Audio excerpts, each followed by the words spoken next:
Bonjour à tous, merci pour cette rapide introduction. Et bienvenue dans cette magnifique matinée. Quel titre, vraiment.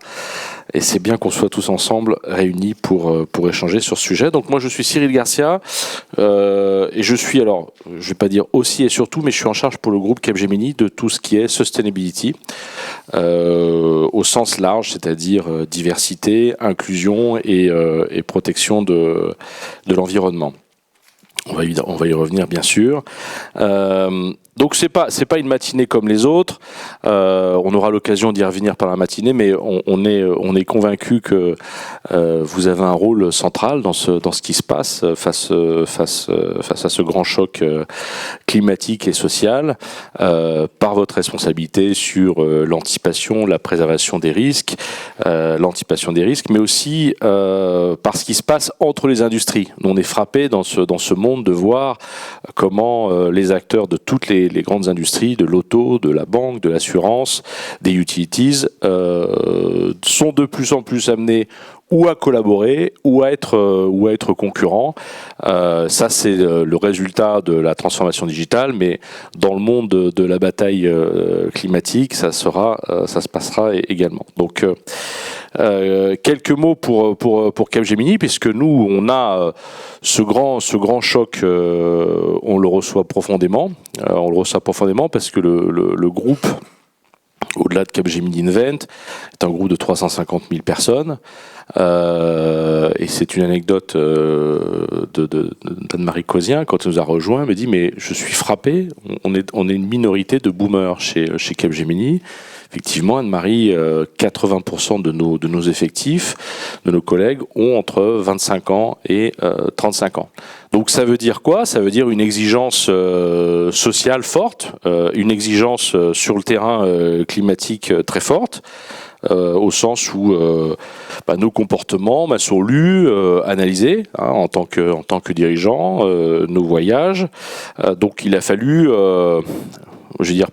non seulement prendre des mesures, mais aussi changer d'attitude et changer de stratégie. Donc ça s'est fait, je ne vais pas dire de manière brutale, mais à l'occasion d'un changement de directeur général pour le groupe. Donc on a un nouveau DG qui est arrivé, qui s'appelle Emma Nezat, et qui a finalement donné une autre ligne stratégique, qui est de dire la société a besoin de technologie, c'est une évidence depuis 20 ans, elle consomme de la technologie dans toutes ses dimensions, donc on va agir pour la société.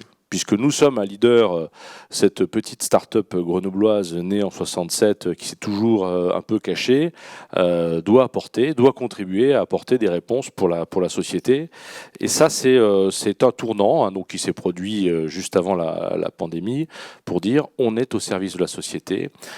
Et Capgemini, dans toutes ses dimensions, le métier du conseil évidemment, mais le métier de l'intégration, de l'innovation, seront au cœur des transformations de la société qui subit ce choc climatique.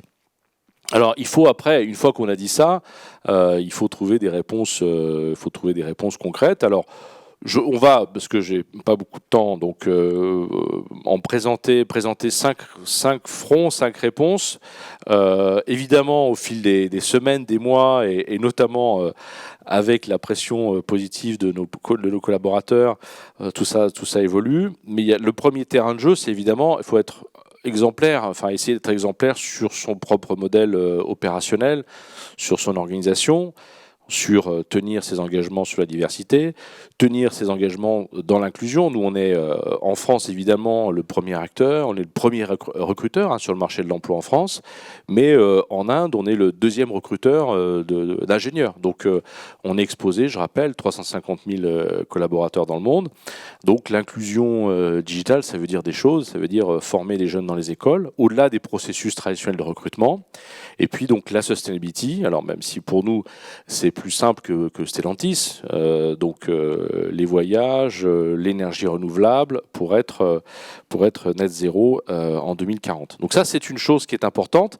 L'autre dimension sur nos opérations, c'est face aux crises qui sont intervenues ces 3 dernières années, de trouver des réponses sociales. Ça, c'était nouveau. Donc on a mis en place pardon pour l'anglicisme, une Social Response Unit pour aider en Inde nos équipes à porter une assistance pour les processus de vaccination de nos collègues, en Pologne, en Roumanie pour accueillir nos collègues venus d'Ukraine. Donc ça, on est dans la société et ça a été brutal et c'est nouveau. Moi, je m'en réjouis parce que je considère que c'est la bonne stratégie, mais c'est un changement radical pour nos sociétés. Le deuxième sujet, évidemment, c'est, je vais le dire brutalement, mais c'est le business, c'est agir avec et pour nos clients. Et donc ça passe par mesurer l'impact, et là je viens sur le terrain de la décarbonation, mesurer l'impact de nos activités en termes d'émissions. On a 20 000 data scientists de par le monde qui nous aident à ça, construire les trajectoires de décarbonation avec nos équipes de conseil, travailler, entre guillemets, nettoyer les supply chains pour les grands industriels. Je précise, juste pour vous donner une idée de l'enjeu, on travaille pour un grand industriel de la vallée du Rhône pour réduire la dépense d'énergie d'un four. Hein, donc on est dans le domaine des fours à céramique qui consomment autant que la ville d'Avignon. Donc l'enjeu d'arriver à atteindre une réduction d'énergie de 20 à 30%, c'est considérable. Donc je veux dire qu'avec d'autres, on a vraiment la main et on pense que c'est possible. On a souvent tendance à opposer, entre guillemets, le privé et les pouvoirs publics et le gouvernement sur ce terrain-là. Il y a des dynamiques qui sont lancées, nous on le voit très très positivement. Il y a un point sur lequel je me permets d'insister qui est la circularité. On pense que, donc je suis toujours sur ce deuxième front qui est agir avec nos clients, on pense que c'est une question essentielle. Enfin, en tout cas, c'est une réponse essentielle à la question de la souveraineté et de la sustainability. Hein. Donc, le sujet de l'économie circulaire, hein, vous savez, je le dis de manière très simple, c'est arrêter le raisonnement linéaire sur extraire, produire, consommer, jeter. Donc, trouver des réponses qui permettent de recycler des produits précieux. Je pense notamment tout ce qui est lithium, cobalt, cuivre, et du coup, par là même, réduire notre dépendance. Donc là, on a un double enjeu qui est sustainability et souveraineté. Et je le dis parce que je pense qu'on voit beaucoup d'acteurs financiers s'intéresser. Alors ces modèles-là, aujourd'hui, ne sont pas des modèles gagnants sur le plan de la performance financière, mais sur le plan de l'impact climatique, environnemental sur les sols, ils sont essentiels. Donc voilà, ça c'est le chapitre de ce qu'on fait pour les clients, pour les engagements d'émissions.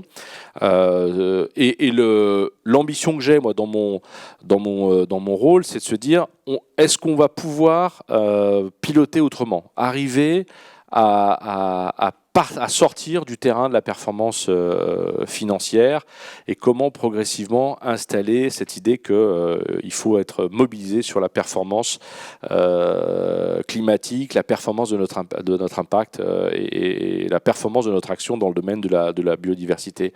Personnellement, je pense que ça va venir très très vite dans toutes les discussions qu'on a avec un certain nombre de fonds, que ce soit en France, en Europe ou dans le monde. On sent que ce mouvement est lancé.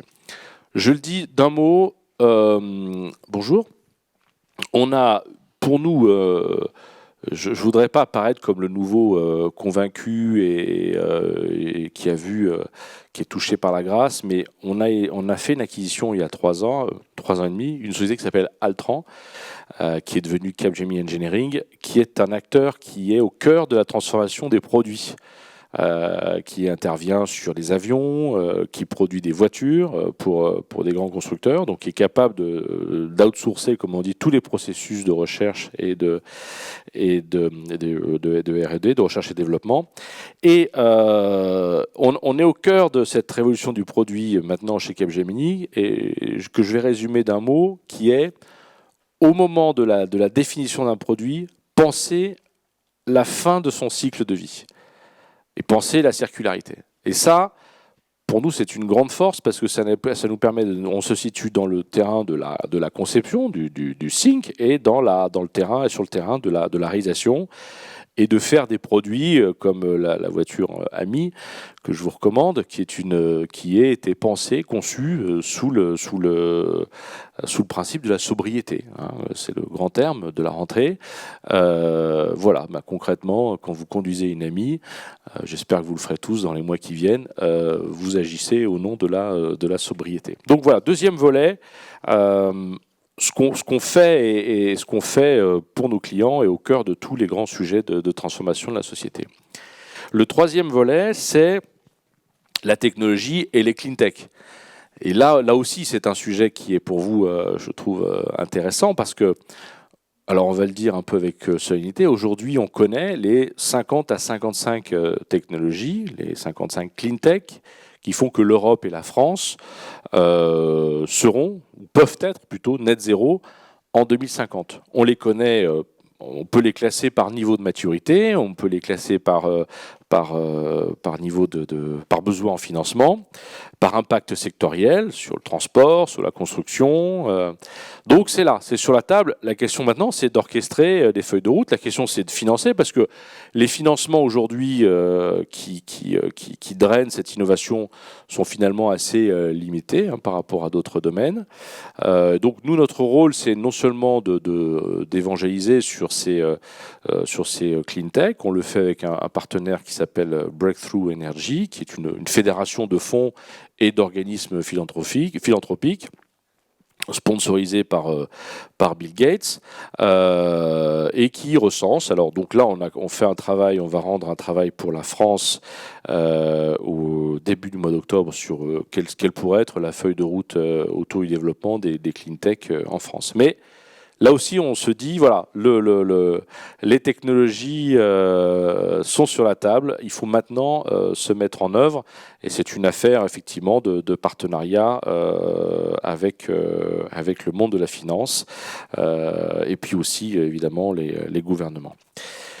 Le quatrième sujet, alors, le quatrième front, il est d'une autre nature, mais pour nous, il est tellement important, c'est la question de penser la relation au temps, et de repenser la relation au temps. Alors, peut-être dire quelque chose qui va vous faire sourire, parce que c'est un peu au cœur de votre métier, c'est que la satisfaction client a été pensée autour de la notion d'immédiateté et d'instantanéité. Donc c'est comme ça qu'on a construit, vous, nous, d'autres, l'idée que le client est content si on lui apporte une réponse sous 24 heures, sous 6 heures. Bon, donc c'est assez évident évidemment pour vos métiers.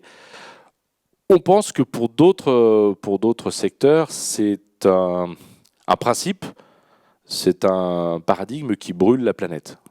Donc, qui amène la logistique à consommer les terrains agricoles, qui amène les entrepôts au bord des villes. Et donc, on s'est dit, mais est-ce qu'on peut trouver d'autres façons de penser la satisfaction client? Donc, pour ça, on a mobilisé des gens très intelligents, des philosophes, pour se dire, mais quels seraient les autres leviers de la satisfaction? Est-ce que, finalement, autour de l'attente, autour d'une autre forme de gestion du temps, on peut construire d'autres offres de services qui soient moins consommatrices de ressources.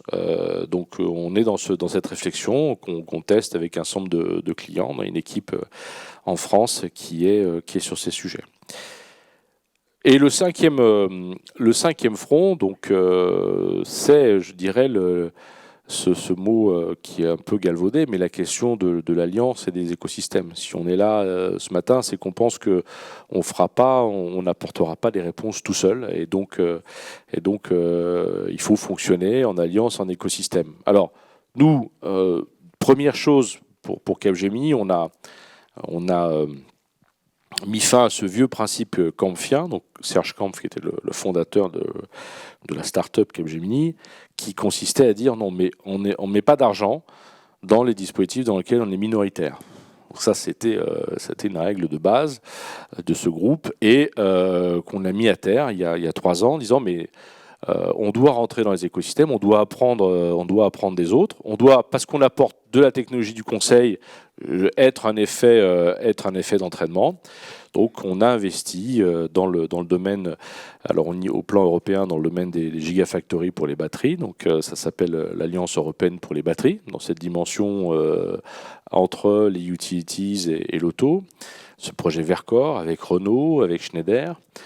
Je dis un mot de Schneider parce qu'on est aussi convaincu que sur ces terrains de l'innovation et de la transformation de nos sociétés, il y a deux acteurs mondiaux français qui sont absolument stratégiques, qui sont Schneider et Dassault Systèmes, et avec lesquels on mène cette bataille de l'innovation. Dans l'agriculture, important aussi, la data pour les agriculteurs, pour optimiser tout ce qui est ensemencement, utilisation des engrais, utilisation de l'eau et mieux gérer les récoltes. Donc on est venu sur ce terrain-là, on a mis de l'argent sur le terrain de ces plateformes data pour le monde agricole. Vous nous avez vu sur le terrain de la santé connectée, de la prévention avec Future for Care, avec un de vos partenaires ou concurrents Generali, avec Sanofi, avec Orange, en créant un accélérateur pour des startups européennes dans ce monde-là. Et puis effectivement, le développement de l'économie circulaire nous sollicite sur beaucoup d'autres opportunités. Donc voilà, il suffit pas de se dire que il faut être plusieurs, mais il faut aussi faire un effort et contribuer. C'est donc le sens là, du mouvement qu'on a engagé il y a 3 ans. Le point central, et je ne sais pas comment on l'organisera dans les échanges, mais c'est vrai que ces écosystèmes, il faut être conscient qu'il y a une maille territoriale. Le territoire est le lieu où ça se passe, où ça se passera, où ça ne se passera pas. Moi, je pense que ça se passera. Et donc, vous êtes aussi dans vos métiers, dans vos réseaux au plus près. Je dirais encore plus près que nous, même si sur nos grands pays, on s'efforce d'être avec les équipes qui travaillent sur les secteurs publics, de comprendre ce qui se passe au niveau départemental et régional. Mais c'est bien ça, c'est bien là le terrain de développement. Voilà ce que je voulais vous dire. Merci pour votre écoute. Et puis je pense que c'est le début d'échanges, d'interactions sur ce beau sujet qui nous unit tous, avec, on le sait tous, la nécessité d'agir vite et d'être efficace vite, puisque le temps est assez compté. Voilà, je vous remercie et je crois que je passe la parole à Jérôme.